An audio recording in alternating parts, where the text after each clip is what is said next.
どうも、大キングです。本日も動画を見ていただき、ありがとうございます。今回は今年後半に発表がね、期待される Apple 製品すべて、7つですね、すべてお話ししたいと思います。過去の動画でね、いろんな製品についてね、話してきてはいるので、そちらの動画ね、全部見てください。ということで、以上になりますが、っていうのは冗談でですね、今までのものをちょっとまとめてね、一つの動画とかで見れたら、いいなと思ったので、ということでね、今年後半、2021年後半ですね、登場が期待される Apple 製品、全部見ていきましょう。で、こちらチャンネルでは Apple 製品をはじめとするリーク情報だったりですね、賢い買い方だったりですね、ガジェットのレビュー動画っていうのを定期的にアップしておりますので、登録していなかった方はぜひチャンネル登録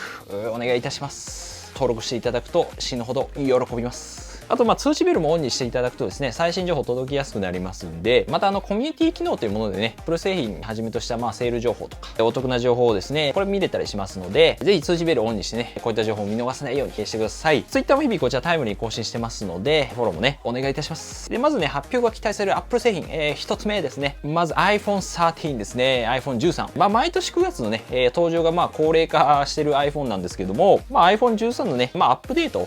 新機能はどういうものがあるのかっていうとですね、まず大きいもので言うと、120Hz、画面の 120Hz への対応ですね。これどういうものかっていうと、リフレッシュレートというものがあって、1秒間に 120Hz なんで120回書き換わるということですね。なんでいわゆる滑らかな画面がね、楽しめるということです。ゲームとか、普段のね、操作感で、結構重要になってくるところなんですが、一応 Android スマートフォンではね、もう実際もう一般的な機能というかね、Galaxy とか搭載されてたりするんで、それがついにね、iPhone にも来るということですね。ただ一応 iPhone、おそらくプロモデル、13 Proとかのみの搭載になるんじゃないかなと。iPad Pro みたいな感じですね。カメラ機能も強化されそうということで、発表までね、結構近いということで、ダミーユニットですね。試作機らしきものがね、結構出てきたりしてるんですが、この写真とか見ると、カメラ部分がね、明らか12 Pro とか、12と比べるとでかいんですよね。大きくなってると。つまりセンサーサイズとかがですね、大きくなりそうなので、結構暗闇の撮影とかにね、強くなるんじゃないかなと。また12 Pro Max にですね、搭載されているセンサーシフト式の光学手ブレ補正ですね。それが、全てのモデルにね、搭載されるんじゃないかと。13 Pro の、カメラがちょっと斜めになってるのは、センサーシフト、この手ブレ補正がね、入るからって言われてます。つまり、どういうことかっていうと、手ブレ補正がさらにね、強化されると。iPhone 結構強いんですけど、手ブレ補正。これが、安いモデルですね。プロでないモデルにもですね、全てのモデルにも搭載されるということで、これは結構嬉しいかなということですね。あとは F 値がですね、1.8 ぐらいまでね、下がるんじゃないかと思いますね。下がりそうなので、暗闇でのね、やっぱこれ撮影とか強くなったり、あとはマクロモードとかも来るんじゃないかと言われてますね。近寄った撮影できたりとか、このやっぱ F 値というものが低ければ低いほどですね、光を取り込めるようになるので、非常にね、明るい撮影とか、結構ボケ感とか出せるようになるんじゃないかなと思います。はい。これ F 値は低い方がいいです。あとは、ノッチの小型化、デザイン面で言うと、はい。なくなりはしないんですけど、要するにこのね、iPhone の画面の上の黒い部分あるじゃないですか。あれがですね、20% ぐらい小さくなるんじゃないかなと言われております。ようやくちっちゃくなるだけかいっていう感じなんですけど、来年ぐらいにはなくなるとか言われたりもするんですけどね。あとは噂されているのがですね、あと常時表示ディスプレイへの対応。要するに画面を点灯させなくても、いちいち電源ボタンを押さなくても、時間とか簡単な通知とかだったら、もうずっと画面に表示されてるっていうね、常時表示。これも Android とかですでにある機能なんですけども、iPhone にも来るかもしれない。ただ残念な点としてはですね、今回画面内指紋認証っていうのは、搭載されないんじゃないかなと言われております。はい。いわゆる画面に指紋認証がね、埋め込まれているタイプですね。タッチしたら認証できるっていうもの。どうやらこれは来年だろうということですね。はい。ここはちょっと残念かなという点です。2つ目に発表が期待される Apple 製品ですね。こちら Apple Watch シリーズ7ですね。個人的にはね、そこまで期待してないんですが、おそらく9月に iPhone 13と一緒に登場するのがね、濃厚なんじゃないかなと思います。変化する可能性が高い部分としては、バッテリー駆動時間が伸びるんじゃないかと言われております。その要因として、新しいチップの搭載というところなんですが、おそらく S7 チップとかね、名前になると思うんですけど、性能とか電源効率がやっぱ良くなるということで、駆動時間もね、バッテリー動く時間も上がるんじゃないかなと。大幅にちょっと上がるとは、ね、あんま思えないんですけど、で、今回のシリーズ7で、大きな変更点、一番大きな変更点としては、おそらくなんですが、デザインの変更がね、今年あるんじゃないかということで、フラットで平らなデザインですね。で、画面がフローティングデザインとか言うんですけど、画面が浮かんでいるように見えるこの Apple Watch のデザインになるんじゃないかと。下手すれば、来年にね、デザイン変更の可能性もあると言われてたりはするんですが、おそらくなるんじゃないかなと、新しいデザインに。一応他の Apple 製品でね、導入されている平らなデザインですね。iMac とか、今の iPhone とかもそうですけども、見た目がね、やっぱり統一感出るんでいいと思うんで、こうなってほしいですけどね。はい、皆さんはどうですか、このデザインね、どう思いますか。気軽にちょっとコメントいただければと思います。今後気になる方はぜひね、チャンネル登録いただいてですね、お待ちいただければと思います。ただ残念な点としては、期待されていました、グルコースモニタリングですね、いわゆる血糖値の、測定機能っていうのは今年はないかなというところ。大体2世代登場ごとにですね、新しいセンサーの、搭載がされてまして、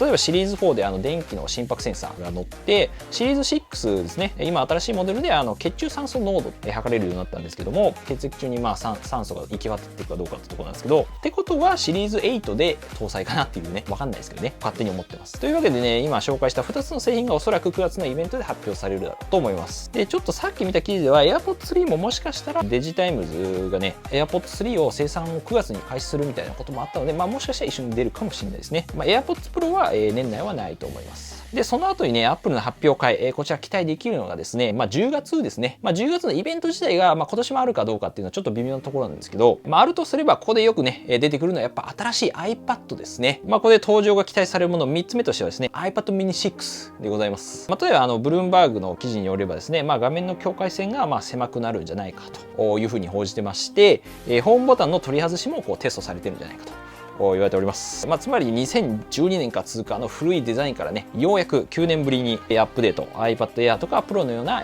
全画面のデザインにね、大幅に変わるんじゃないかというところでございます。平らでフラットなデザインになって、黒い縁のベゼルとかもね、やっぱ薄くなって、ホームボタン搭載のタッチ ID がね、廃止されると。わかりやすく言えば今の iPad Air 4を本当小さくしたようなデザインですね。iPad mini が登場すると。なんでやっぱ小さくなって持ち運びしやすくなるんで、言い方変えるとなんで iPad Air mini っていうね、言い方がなんか正しいのかなって感じしますが、なのでホームボタン搭載のタッチ ID からですね、Air と同様に電源ボタンに内蔵されているタイプですね、のタッチ ID になるんじゃないかと。あとは、新型の Apple Pencil の対応も、噂されておりまして、iPad mini のサイズ感に合わせたですね、ペンシルがちょっと短めのね、新しいペンシルが登場するかもしれないっていうところですね。現在のね、Apple Pencil ちょっと長いんで、ミニでつけるとサイズ合わないんですよね。で、一応 iPad mini 6のさらにね、詳細とかについては以前の動画で、しっかり解説してますので、価格とかね、細かい仕様についてもね、以前の動画ちょっと参考にしてみてください。9年ぶりのね、アップデートになると思うんで、で、また、iPad mini と同様にですね、エントリーレベルの安い iPad も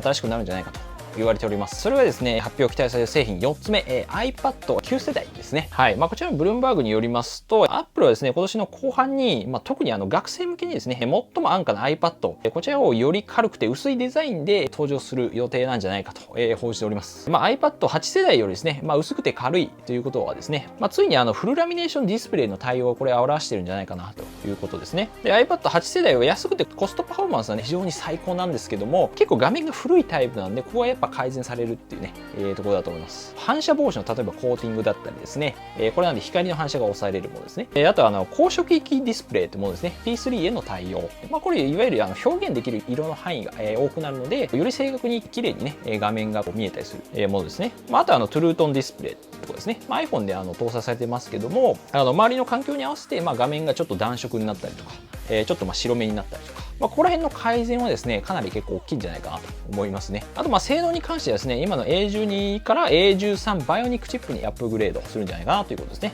さらにやっぱコストパフォーマンスが高まりそうというところですね。はい。つまりこれは本当 iPad Air のですね、2019年、こちらのモデルを基本的にベースにしたもの、ほぼ同じような形になるんじゃないかなと。ちなみに現在の iPad Air の4世代については、今年はね、新型が出るということはないと思いますね。というのもやっぱ去年に大きなこれアップグレードね、全画面デザインになったので、今購入しても全然問題ないかなと思います。さらに10月のこの後に期待されるのが11月のね、プロイベントですよね、発表会。この時期の登場といえばやっぱり Mac。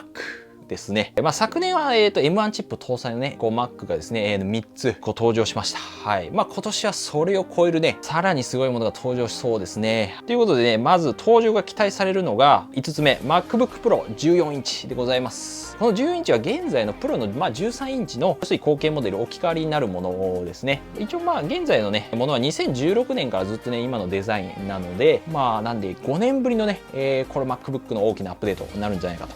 はい、これ個人的にも一番楽しみな製品ですね。プロの14インチはやっぱりそのデザインの変更がね、やっぱまずされるんじゃないかなというところですね。新型 MacBook Pro はですね、完全にフラット。こちらも平らなデザインですね。iPad Pro とかさっき言った iMac のようなですね、こういったデザインを採用されるんじゃないかと。全部平らでフラットになっていくということですね。プロシリコン、こちら搭載されますので、新しい CPU。で、本体もやっぱ薄くなると思います。なので本体の重量自体も今よりは軽くなるんじゃないかなと思いますね。画面もやっぱ現在の 13.3 インチからですね、14インチに広がりますんで、黒い縁ですね、このベゼルが狭くなって結構すっきりした印象になるんじゃないかと。で、また iPad Pro のね、12.9 インチの方で搭載されましたミニ LED ディスプレイですね。こちらの搭載もあるんじゃないかと言われております。綺麗で明るい画面がですね、MacBook Pro でも楽しめるようになると。ミニ LED がですね、こちらの原因でちょっと発表が遅れたっていうね、噂もあるんですけども、ここはちょっと頑張ってほしいところですが、あとキーボードとかに関してはタッチバーがね、ようやくこれ廃止されてですね、一番上、ファンクションキーに戻って、結構マジックキーボードみたいに結構大きめになるんじゃないかなと言われてますね。あと新型 iMac に搭載されたですね、タッチ ID のなんか黒色バージョンみたいなものがね、変わるんじゃないかっていうところですね。大きくなって押しやすそうですけど、最近ではなんかそのバックライトをね、バックライト LED をこのタッチ ID に内蔵するとか、そういったなんか結構かっこいい画像とかもね、出てきていましたけども、また端子に関してはUHS-2 というね、読み込み速度の速い SD カードのSD カードスロットだったりですね、あとは HDMI ポートとか磁石でねくっつく昔使われてたマグセーフ充電器カチッてくっつくタイプですね、昔の、こちらも復活するんじゃないかなと言われております。あとデザインとか、ミニ LED などねアップグレードに加えてですね、やはり性能面、こちらの大幅アップが一番楽しみな理由ではあるんですけども、現在の M1 チップでも正直結構性能高いんですが、さらにねそれを超えてくるということで、ちょっと期待値が高いというのはあるんですが、プロモデルに搭載期待されるのはこちらやっぱ M1X チップと言われております。やっぱパソコンの頭脳であるですね、CPU に関してはですね、今 M1 がね8コアなんですけども、10コアにアップすると言われております。はい、これ一応多い方がねいいんですけども、ただ実際じゃあ2つ増えただけじゃなくてですね、M1 の一応8コアの中身っていうのが、4つが一応高性能コアってもので、残り4つが高効率コアですねという構成なんですけども、 M1X においては、10個の中身が8個ですね、8個の高性能コアと2つの高効率コアになるということで、この高性能コアっていうのは結構重めの作業をするときね、動画編集とか画像編集の時に使われるものなんですけども、要するにこれが倍になるんですよ。最大でなんで M1 チップの2倍になってるんで、それぐらいのもしかしたら処理スピードも出るかもしれないってところですよね。これは結構やばいと思いますけどね。でさらにGPU 性能に関してはですね、今の8コアの GPU から16コアになりそうなので、これも倍ですよね。こちらも動画とか画像とか、ゲームとかね、そういった際にかなり違ってくるんじゃないかなと思います。つまり、性能としてはですね、M1 チップの大体本当最大で2倍ぐらいね出るポテンシャルは正直全然あるんじゃないかなと思ってますね。はい、あとバッテリー性能に関してもですね、おそらく駆動時間が20時間以上になるんじゃないかなと思います。で今の M1 の MacBook Pro と同等か、それ以上ということですね。M1 の Air でさえねバッテリー持ちねめちゃめちゃいいんですよね、正直。はい、これ結構期待できそうですね。あとは M1 でやっぱ制限されている外部モニターの出力、2台以上これできるようになるんじゃないかなと。デュアルディスプレイがねできるようになるんじゃないかなと思います。またインカメラもね1080p に対応したりとかですね、スピーカーとかマイクもおそらく新型 iMac とかに近いようなものに、仕様にかなり強化されるんじゃないかなと思いますね。はい、やっぱ今在宅とかテレワークね結構やってる方多いと思うんで、そういうものをねかなり意識した仕様になってくると思いますね。ここが強化されてくるんじゃないかと。ここはなんでこの5から10年ぐらいの間で MacBook Pro ですね、こちらにおける最大のアップデートになるんじゃないかなと思うので、これ非常に楽しみですね。これは本当正直で待つ価値あると思います。僕も正直ちょっと M1 のね MacBook Air 使ってるんですけども、ちょっと物足りなくなってきてるんで、ちょっと即買いしたいと思いますので、ちょっとレビューねこれ気になる方はぜひ見逃さないように今のうちにチャンネル登録お願いいたします。また14インチはですね、画面が小さいなとかちょっと物足りないあなたにはですね、もう一つアップグレードされるね MacBook、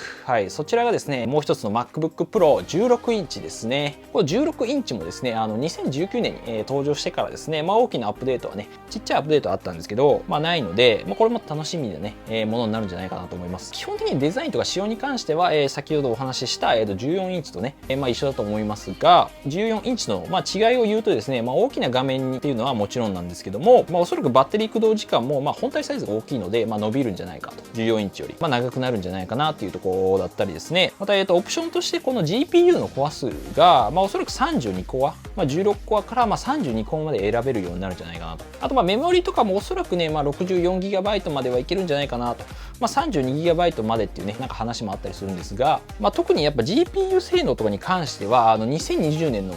例えばiMac、去年出た27インチのモデルとか、これもいわゆるデスクトップパソコンなんですけども、そういったものよりも、もう明らかに高性能になるんじゃないかなということが、これ予想されてますんで、なんで本当に最強の性能を本当持ち運べるようなね、デスクトップモンスターみたいなやつが持ち運べるってことなんで、最強の性能をやっぱりこう持ち運んで使いたいみたいな方にはね、これプロの16インチ非常にいいんじゃないかなと思いますね。で、最後はですね、あともう一つ Mac mini ですね。はい。こちらも先ほどのプロモデルと同様に M1X チップ、これ搭載されるんじゃないかと言われております。で、Mac mini もこちらもデザインが変わると言われてまして、今のMac mini と比べて小型になって表面がですね、もしかしたらガラス素材になるんじゃないかなっていうことで、高級感がもしかしたら増すんじゃないかなと。デザインがね。で、Mac mini は MacBook のようにね、持ち運んで、使う必要はないんだけども、やっぱ高性能で、ね、MacBook と同じ、プロと同じぐらい高性能で、かつ安い価格でね、こう自宅で使いたいな、みたいな方ですね。そういった人にとってはですね、非常にいい選択肢なんじゃないかなと。なんで自宅でね、しか使わない方で、モニターとかキーボードをね、自分で用意できる方ですね。であれば安くやっぱりMac がね、使えたりしますので、おすすめですね。ということで、2021年後半に登場しそうな製品ね、7つご紹介してきたんですけども、はい、どうですか？この中であなたが欲しい Apple 製品ありましたか？はい、もしあればね、どの製品が欲しいですか？はい、ぜひちょっとコメントお待ちしております。はい、僕はMacBook Pro 14インチ。かな。もしかしたら16インチにするかもしれないですけど、また、いくつかね、製品に関してはそれぞれ解説している動画がね、ございますので、はい、詳細についてはね、そちらもぜひ、もういろいろ動画ありますので、ご覧になっていただければと思います。ということで、こちらの動画少しでもね、役に立ったと思った方は、ぜひ、チャンネル登録、グッドボタン、はい、通知ベルもぜひ押していただければと思います。ではまた次回の動画でお会いしましょう。良い一日お過ごしください。バイバイ。